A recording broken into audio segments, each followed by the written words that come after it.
이사야 32장 1절에서 8절까지 말씀을 봉독해 드립니다. 구약성경 1002면 이사야 32장 1절에서 8절까지의 말씀입니다. 보라, 장차 한 왕이 의로 통치할 것이요 방백들이 공평으로 정사할 것이며 또 그 사람은 광풍을 피하는 곳, 폭우를 가리우는 곳 같을 것이며 마른 땅의 냇물 같을 것이며 곤비한 땅에 큰 바위 그늘 같으리니 보는 자의 눈이 감기지 아니할 것이요 듣는 자의 귀가 기울어질 것이며 조급한 자의 마음이 지식을 깨닫고 어눌한 자의 혀가 민첩하여 말을 분명히 할 것이라. 어리석은 자를 다시 존귀하다 칭하지 아니하겠고 괴율한 자를 다시 정대하다 말하지 아니하리니 이는 어리석은 자는 어리석은 것을 말하며 그 마음에 불의를 품어 간사를 행하며 패역한 말로 여호와를 거스리며 줄인 자의 심령을 비게 하며 목마른 자의 마시는 것을 없어지게 함이며 괴율한 자는 그 그릇이 악하여 악한 계획을 베풀어 거짓말로 가련한 자를 멸하며 비핀받은 자가 말을 바르게 할지라도 그리 함이오니와 고명한 자는 고명한 일을 도모하나니 그는 항상 고명한 일에 서리라. 오늘 이사야 32장에는 장차 임할 의의 왕으로 인한 구원과 그 하나님 나라의 복된 완성이 그려지고 있습니다. 그 의의 왕은 광풍을 피하는 곳이 되고 폭우를 가리우는 것 같은, 그리고 마른 땅의 냇물 같고 곤비한 땅의 큰 바위 그늘이 되실 것입니다. 근데 그가 이런 말하자면 의의 나라를 또는 구원의 안식을 베풀 수 있는 이유는 3절과 4절에 있는 바와 같이 보는 자의 눈이 감기지 아니하고 듣는 자의 귀가 기울어지고 막히지 않을 것이기 때문입니다. 이것은 이사야 6장에 있었던 이사야 선지자의 소명의 내용과 극명하게 대조되는 것입니다. 다시 한번 찾아가 보시면 이사야 6장에서 9절과 10절에 이사야는 이런 소명을 받았었습니다. 여호와께서 가라사대 가서 이 백성에게 이르기를 너희가 듣기는 들어도 깨닫지 못할 것이요 보기는 보아도 알지 못하리라 하여 이 백성의 마음으로 둔하게 하며 그 귀가 막히고 눈이 감기게 하라. 염려컨대 그들이 눈으로 보고 귀로 듣고 마음으로 깨닫고 다시 돌아와서 고침을 받을까 하노라 하는 이런 놀라운 실패와 절망의 사명을 받았었습니다. 이것은 오해의 소지가 다분히 있는 표현이죠. 그 진실된 내용은 우리가 지난주에도 살펴본 바와 같이 로마서 3장 19절과 20절에 있는 바와 같이 율법을 주신 이유가 율법으로는 죄를 깨달으며 율법으로 의롭다 하심을 얻을 육체가 없으며 모든 입을 막고 하나님의 심판 아래 가두시려는 목적으로 준 율법의 의미와 정확히 같습니다. 율법이 구원의 방도가 되지 못하고 율법으로 인하여 의인이라 일컬음을 받을 자가 없음을 자인케 하고 하나님의 심판의 정당함을 마음으로 항복시킨 그런 기능과 같이 이제 이사야를 통한 하나님의 말씀과 경고와 교훈과 또는 구원의 말씀을 줌으로써 백성들은 더 이상 변명의 여지가 없게 되는 사역을 맡았던 것입니다. 이 이스라엘 백성들은, 인류를 대표한 이 이스라엘 백성들은 주의 말씀을 분명히 듣고도 지키지 않았던 것입니다. 그 이유는 이제 예레미야 31장 31절 이하에 나오는 이 새 언약에서 정확하게 설명이 됩니다. 구약성경 1102페이지 예레미야 31장 31절에서 34절까지 말씀 봅니다. 나 여호와가 말하노라. 보라, 날이 이르리니 내가 이스라엘 집과 유다 집에 새 언약을 세우리라. 나 여호와가 말하노라. 이 언약은 내가 그들의 열조의 손을 잡고 애굽 땅에서 인도하여 내던 날에 세운 것과 같지 아니할 것은 내가 그들의 남편이 되었어도 그들이 내 언약을 파하였음이니라. 나 여호와가 말하노라. 그러나 그날 후에 내가 이스라엘 집에 세울 언약은 이러하니 곧 내가 나의 법을 그들의 속에 두며 그 마음에 기록하여 나는 그들의 하나님이 되고 그들은 내 백성이 될 것이라. 그들이 다시는 각기 이웃과 형제를 가리켜 이르기를 너는 여호와를 알라 하지 아니하리니 이는 작은 자로부터 큰 자까지 다 나를 알미니라. 내가 그들의 죄악을 사하고 다시는 그 죄를 기억지 아니하리라. 여호와의 말이니라. 이 새 언약은 옛 언약과 내용면에서 다르지 않습니다. 옛 언약도 나는 그들의 하나님이 되고 그들은 내 백성이 되리라 라는 내용이었고, 새 언약도 33절에 나온 바와 같이 정확히 그렇습니다. 옛 언약과 새 언약의 차이는, 옛 언약은 외부로부터의 간섭이었습니다. 외부로의 간섭. 32절에 있는 바와 같이 나 여호와가 말하노라 이 언약은 내가 그들의 열조의 손을 잡고 애굽 땅에서 인도하여 내던 날에 세운 것과 같지 아니할 것은 내가 그들의 남편이 되었어도 그들이 내 언약을 파하였음이니라. 손을 잡고 남편이 되고 하는 외부로의 간섭이었고, 이 새 언약은 33절에 있는 바와 같이 나 여호와가 말하노라 그러나 그날 후에 내가 이스라엘 집에 세울 언약은 이러하니 곧 내가 나의 법을 그들의 속에 두며 그 마음에 기록하여 나는 그들의 하나님이 되고 그들은 내 백성이 될 것이라. 이렇게 다뤘습니다.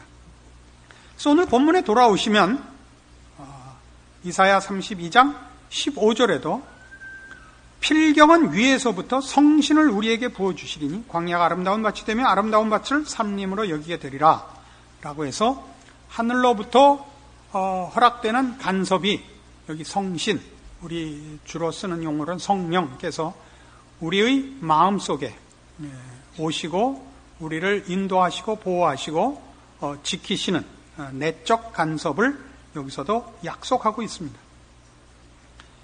이러한 내적 간섭이 우리 지난 시간에 설명드린 바와 같이 구원의 실제적인 내용인 것입니다. 구원의 실제적인 내용은 하나님께서 예수 그리스도로 말미암아 우리를 하나님의 자녀 삼으사 우리 안에 성령을 보내셔서 우리를 붙드시는 것입니다.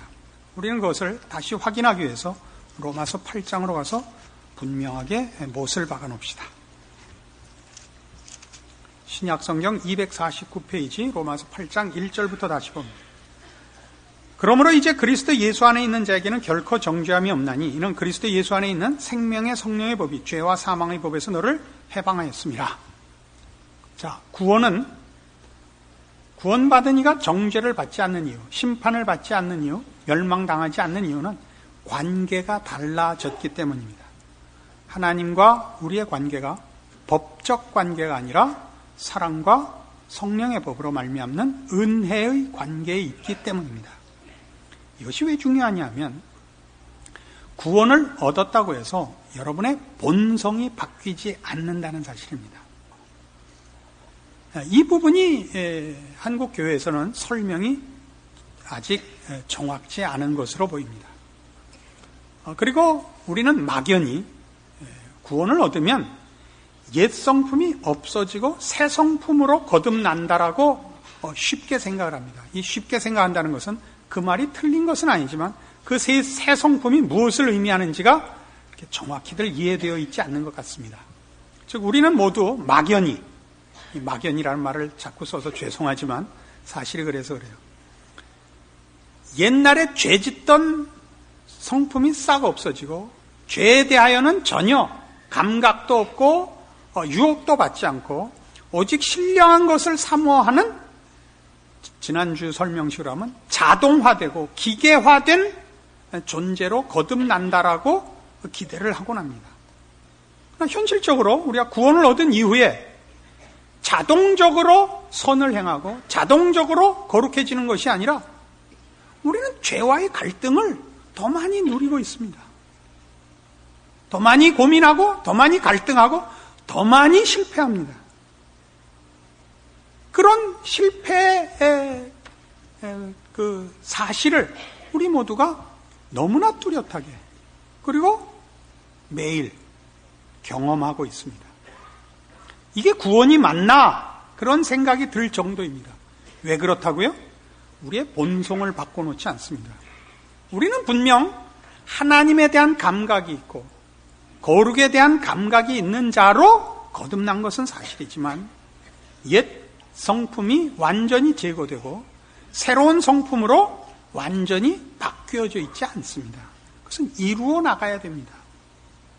이 이루어 나가는 문제에 대하여 로마서 8장 12절 이하에 이렇게 설명했던 것을 기억하실 겁니다. 그러므로 형제들아 우리가 빚진 자로 돼 육신에게 져서 육신대로 살 것이 아니니라.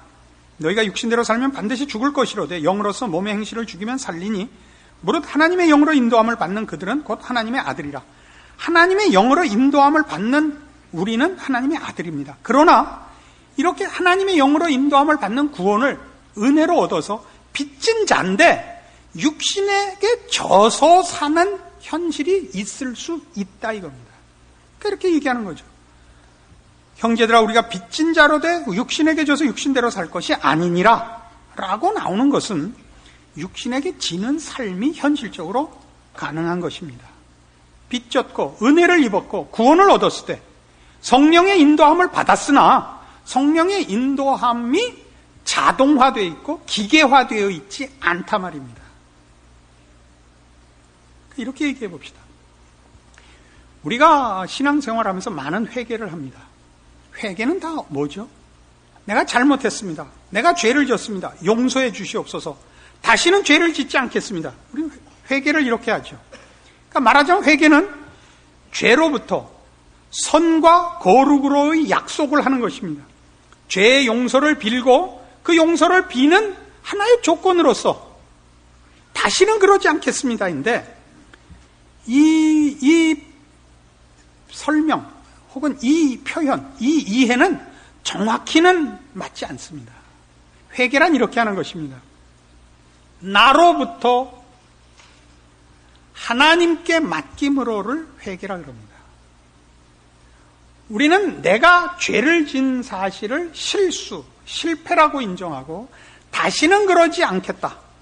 이제는 거룩과 선을 실천하겠다. 이게 회개가 아니고 내가 나 혼자 나서서 나를 의지해서 죄를 졌습니다. 신앙을 실패했습니다. 나를 의지하지 않고 주의 은혜와 주의 인도하심에 나를 맡기겠습니다가 정확히 회개입니다. 둘이 뭐가 다르죠? 우리는 내가 무엇을 선택한다고 믿고 있는데 성경이 얘기하는 신자의 정확한 현실은 신자된 정확한 인식, 구원에 관한 정확한 이해는 내가 나로부터 출발하는 모든 것을 버리고 나를 의지하는 모든 것을 버리고 하나님께만 내용과 목적과 방법을 의지하는 것을 말합니다. 내가 설명하고도 마음에 안 드니까 예를 들어봅시다. 시편 51편으로 가보십시다.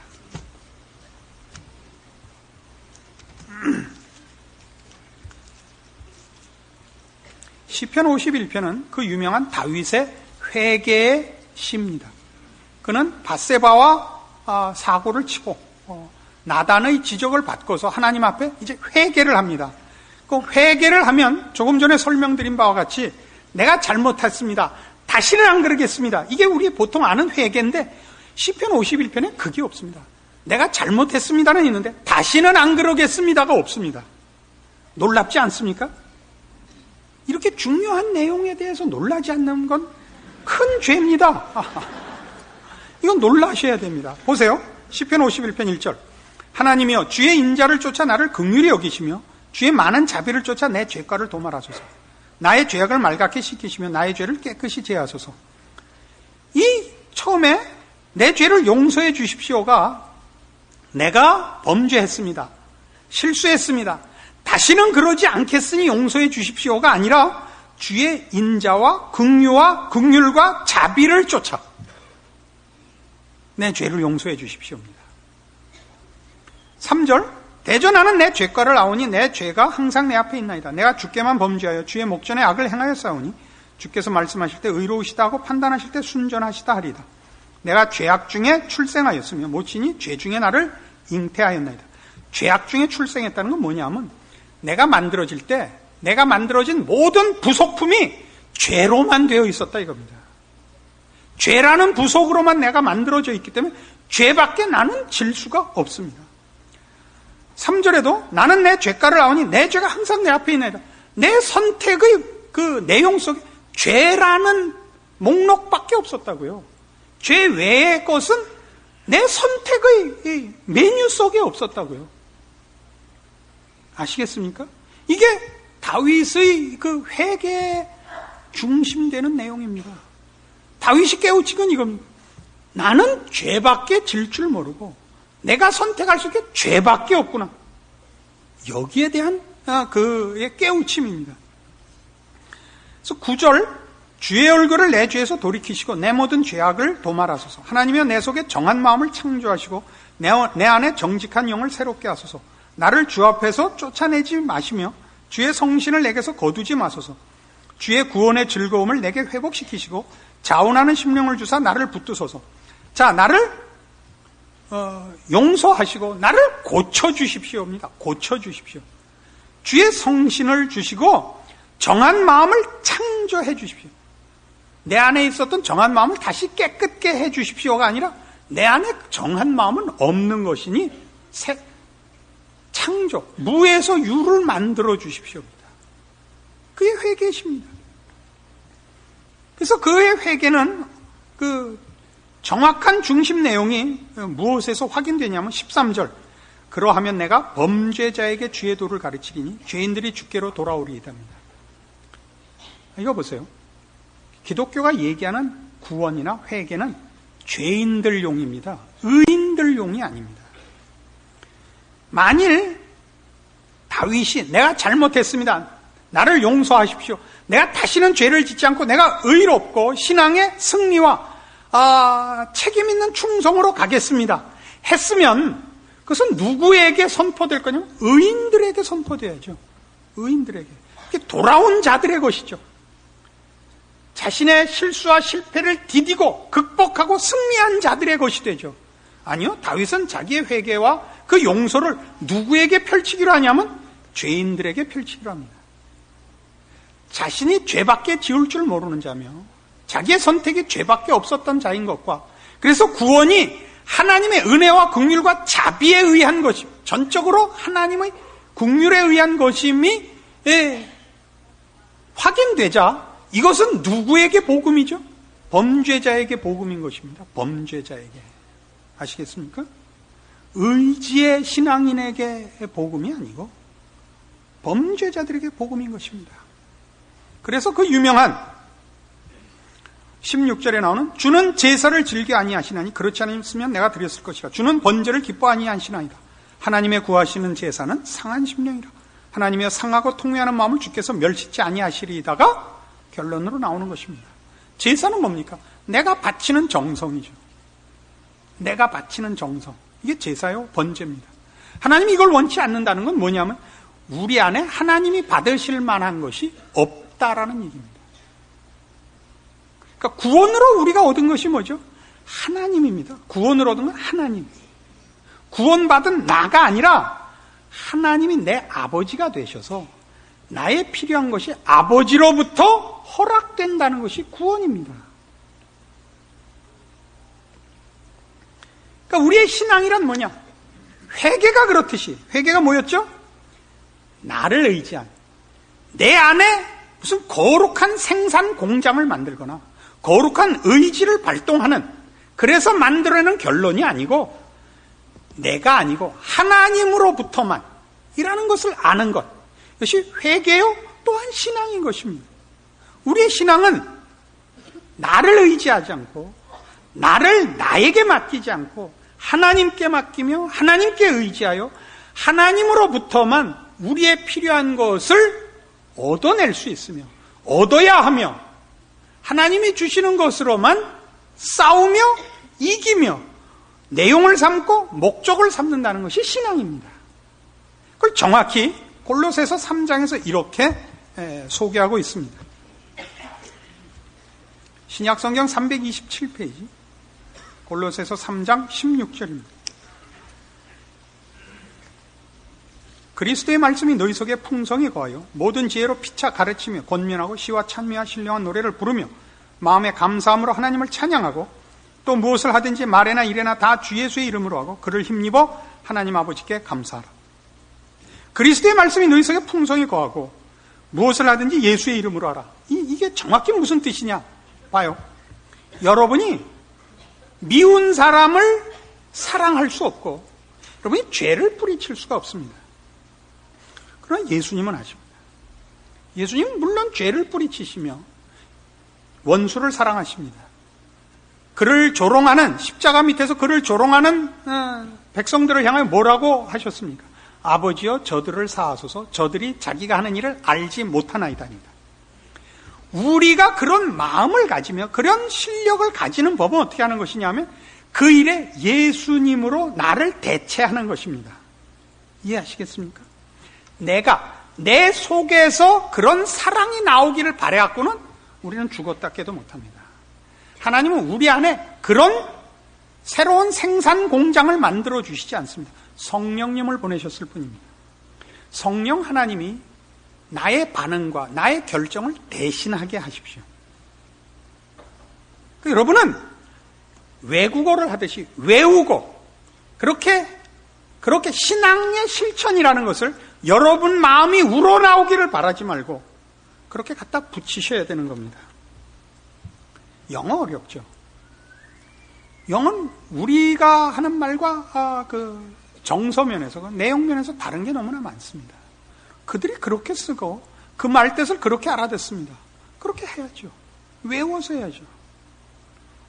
Thank you, you are welcome 해야 됩니다. 근데 저 중학교 다닐 때인데 백화점에 갔는데 어떤 외국 사람이 와서 주판을 샀습니다. 그러니까 팔았어요. 그러니까 다 물건을 건네받고 그 외국인이 점원에게 말했습니다. Thank you. 점원이 아주 넉넉하게 영어로 받았습니다. Very much. 그러시면 안 되죠. 무슨 암호를 주고받은 것 같이 됐죠. 여러분의 신앙생활은 이와 같습니다. 우리의 본성은 끊임없이 죄를 소원하며 죄를 쏟아내려고 합니다. 거기에다 여러분을 맡기지 않아야 되는 겁니다. 그러니까 어떤 신앙의 경지에 가도 죄와의 갈등, 유혹에 대한 위기는 늘 있는 것입니다. 그것이 사라지기를 바라지 말라 말입니다. 여러분이 좀 더 고급한 신앙으로 가면 갈수록 더욱 그 죄에 대한 욕구와 여러분이 실천하고 있는 신앙의 경지의 차이가 크면 클수록 이 유혹과 시험도 더 큽니다. 그 갈등도 더 큽니다. 그걸 여러분이 나는 이중적이라든가 본심은 그렇지 않은데 내가 위선을 떨고 있다 이렇게 생각하지 마십시오. 그렇지 않습니다. 그것이 없어지지 않습니다. 여기가 모든 성도들이 고민하는 현실입니다. 여러분들이 노력하는 것이 신앙입니다.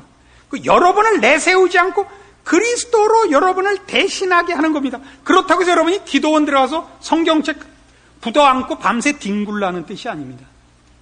그렇게 무슨 신비하게 하나님과 이렇게 여러분이 겹쳐서 나도 없고 너도 없고 오직 그리스도만 있는 비몽사몽에 가는 것이 아니라 가장 현실적으로 여러분의 실존의 현장에서 삶의 한가운데서 반응하고 결정하고 대답하고 결정해야 되는 일에 그리스도를 앞세우는 일을 연습하고 훈련해서 습관이 되게 해야 되는 것입니다. 그게 신앙입니다. 그리고 그 모든 일은 언제나 우리의 본성이 아니기 때문에 언제나 어렵습니다. 언제나 어렵습니다. 언제나 거기엔 유혹이 있고 시험이 있고 그리고 못 이길 것 같고 그리고 실제로 너무나 많이 실패합니다. 그리고 한 번씩 이기는 겁니다. 여러분이 실패할 때마다 내세우셔야죠. 내가 무엇에서 실패했는가? 회개가 뭐라고? 이 일에 내가 나섰구나. 나 아니고 어떻게? 그리스도의 말씀과 예수의 이름으로 하는 이 실천을 내가 놓쳤구나. 이렇게 이해하셔야 되는 겁니다.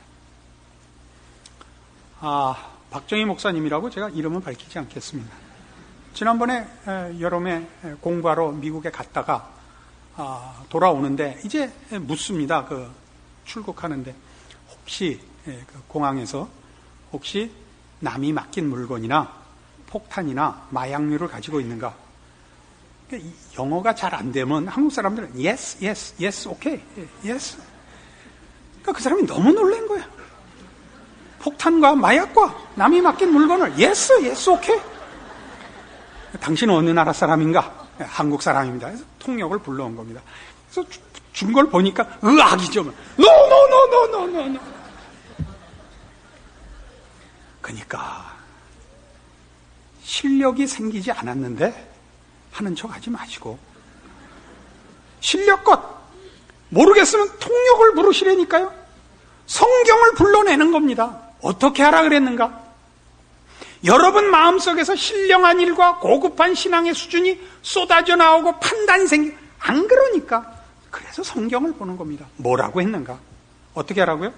악한 것은 모양이라도 취하지 마라. 이렇게 따라서 하는 겁니다. 혼자서 무슨 속에서부터 사이다가 튀어오르듯이 거룩한 일과 신령한 일이 이렇게 뿜어져 나오기를 원하고 그것을 위해서 철야를 하고 금식을 하고, 아니요. 그렇게 하지 않습니다. 말씀을 보고 현실 속에서 본인의 실력을 보고 안 되는 거 어떻게 해요? 외우라고요. 우리 외국 나갈 때 몇 가지는 써갖고 나가는 거 아니에요? 독일 간다. 독일어 뭐 아는 거 뭐 있어요? 아는 거 뭐 있어요? 그러니까 써갖고 나가야죠. 독일어로 몇 가지. 저는 독일어를 잘 모릅니다. 제가 하는 말과 행동에 신경 쓰지 마십시오. 이렇게 써갖고 가야죠. 그래 안 그래?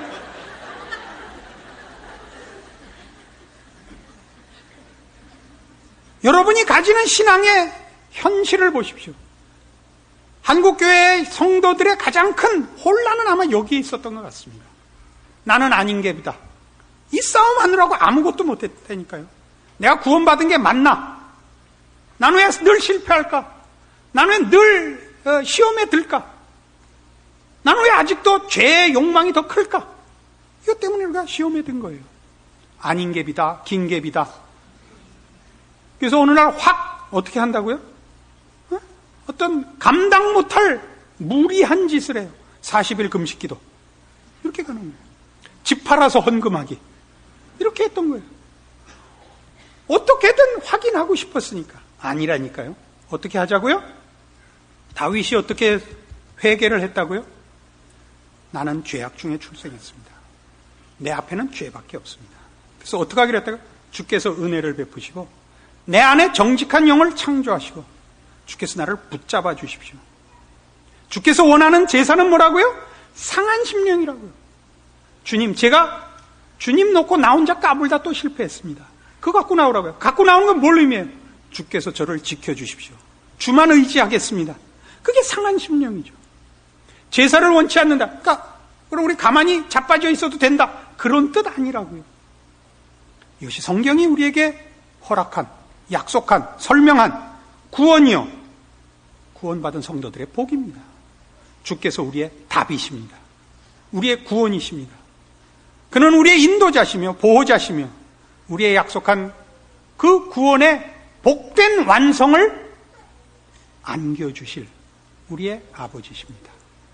여러분의 신앙의 현실을 정확히 점검하셔서 여러분이 겪는 죄와의 갈등과 시험과 위협과 그 모든 싸움에서의 실패에도 불구하고 승리로 가야만 하는 여러분의 운명을 말씀 안에서 확인하시고 인내와 승리의 싸움을 다짐하는 이 말씀 되기를 바랍니다. 기도하십시다. 하나님 아버지 은혜를 감사합니다. 우리로 하나님의 자녀 삼으셨고 구원을 허락하시되 성령 하나님을 보내사 우리의 못난 옛 성품과 못난 본성에도 불구하고 주의 자녀의 승리와 완성의 자리를 약속하셨습니다. 우리도 주의 구원을 받은 날부터 주께 우리를 맡기며 우리를 우리에게 놓아두지 않는 신앙으로 이 싸움을 해나가기로 작정합니다. 오늘 주신 말씀을 근거로 하여 이제 하나님의 자녀의 복된 자리에 가는 싸움을 말씀을 붙잡고 하기로 작정합니다. 우리의 실패와 우리의 못난 것이 우리를 실패케 할 수 없음을 인정하고 주의 인도하심을 믿는 믿음 가운데서 승리하여 주의 자녀의 구원의 자랑의 반열에서는 우리의 생애와 존재가 되게 하여 주시옵소서. 지금은 우리 주 예수 그리스도의 은혜와 하나님 아버지의 극진하신 사랑과 성령님의 교통하심이 하나님을 아버지라 부르는 그 자녀된 특권과 자랑과 운명을 주 안에서 확신하고 그 복된 자로서의 책임을 주 안에서 열심히 충성되이 실천하리라 약속하고 돌아가는 심령들 위해 영원토록 함께 있을지어다. 아멘.